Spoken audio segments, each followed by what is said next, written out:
casting sky in the opposition ranks. And those assurances have been made too by local party representatives and their liaison officers in the cabinet. Among them are Chief Biram Balde, Alhaji Suley Boy, and Lady Councillor Fatmata Jaju. They were unanimous in voice and also in promise.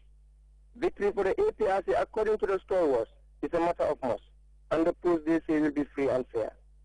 Deputy Minister Tulengba Jeda and Yankubu Ture also spoke at the ceremony. Later in Gambisara in the Upper River region, the incumbent promises the electorates of Bogon immediately after the elections.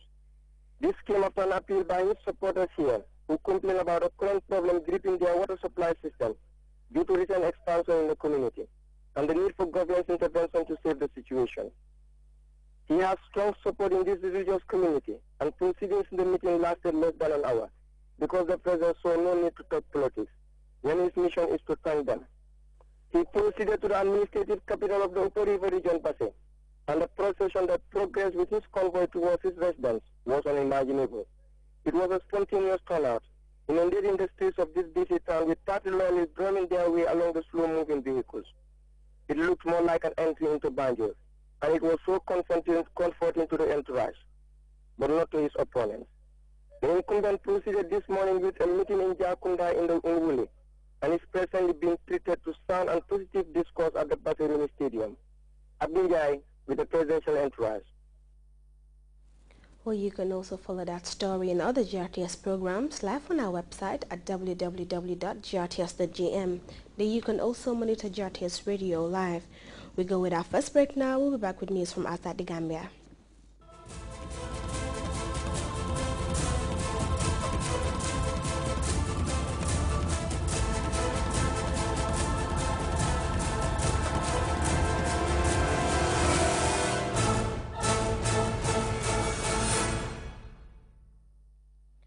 The Afghan President Ahmed Karzai is holding four-day talks with 2,000 tribal elders and leaders, and security is extremely tight in the capital, Kabul. The Taliban have threatened to attack the gathering. Mr. Karzai told tribal elders today that the security pact with the U.S. is in Afghanistan's best interest. He also said he wants a strong but independent relationship with the U.S. and NATO, while indicating that Afghanistan is ready to host U.S. troops on a long-term but uncertain conditions. We have more on this report. Over to Afghans. The next regions to be handed over will soon be announced by President Hamid Karzai. It may, NATO and Afghan officials have told CNN, include two of what have been historically the most violent parts of the country's south. First, in Helmand, there's a district of Nard-e-Ali where many British troops have died over the years, but also in Kandahar, the Arghandab Valley. Recently, a hotbed of insurgent violence where many Americans have also died. Now, an Afghan official in Arghandab tells us security is a lot better, but that's because the Americans are there in force. If they leave, he tells us, things may get worse and fast. But the logic of this, some say, is to have Afghans face their toughest work while NATO still has enough troops to help. It is good while we have a significant NATO presence in Afghanistan to start with tough spots in Afghanistan, and that will provide the opportunity for the Afghan security forces to defend themselves, in the meantime have the support of NATO. Transition and America's long-term role in Afghan security are to be discussed here in Kabul at a Loya Jirga, a meeting of tribal elders called by President Hamid Karzai. But still, the hills around lined with police, the security of the meeting itself is the real story. The Taliban claiming on Sunday they had a leaked security plan for the event. Sealed off the roads all around leading up to the large Intercontinental Hotel and the Loya Jirga tent by that extra ring of security. Just slightly further up this road, only yesterday a suicide bomber was shot dead as he tried to get into the compound. The topics for debate: how long American troops stay, if peace with the Taliban is possible, and whether night raids by US Special Forces should continue. Analysts say Karzai wants the meeting to legitimize his long-term pact with the US, but it may instead give voice to opponents and critics of American policy that leaves him yet weaker. We now turn to the Central Focus office for a look at the day's weather.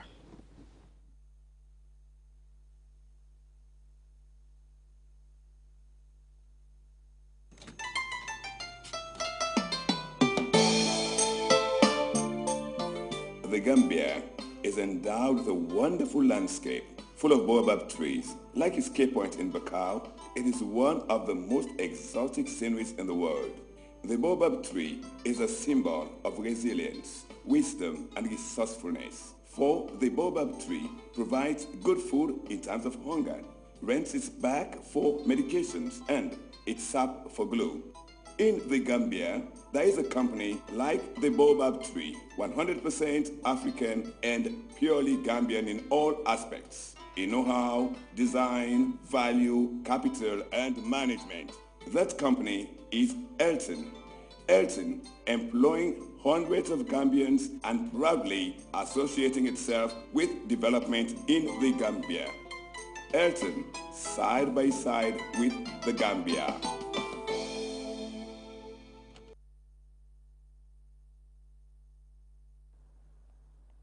Hello dear viewers, welcome to the weather forecast. First, we begin with the summary followed by the forecast.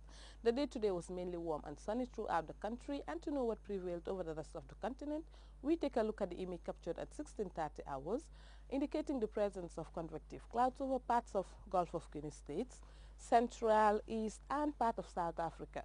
Elsewhere remain dry and stable during the period.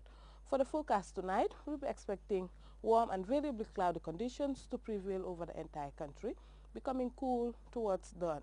The day tomorrow will be warm and mainly sunny throughout the entire country. Winds will continue to be northwesterlies in orientation, but generally light in speed.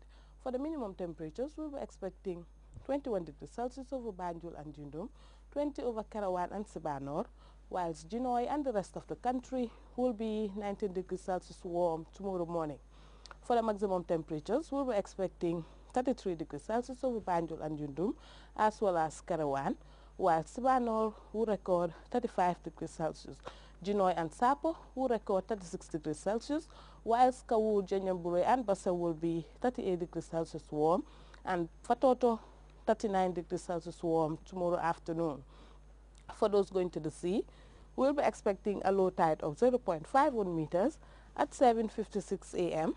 and also 0.55 meters at 7:57 p.m. For the high tides, we'll be expecting 1.58 meters at 1:23 a.m. and also 1.29 meters at 1:52 p.m. For the wave heights, we'll be expecting 1 to 2 meters high, and there will be northerly swells. The sun will rise at 07:06 and will set at 18:34. We now take a quick look at the international forecast. Thanks for watching, and do have a pleasant evening.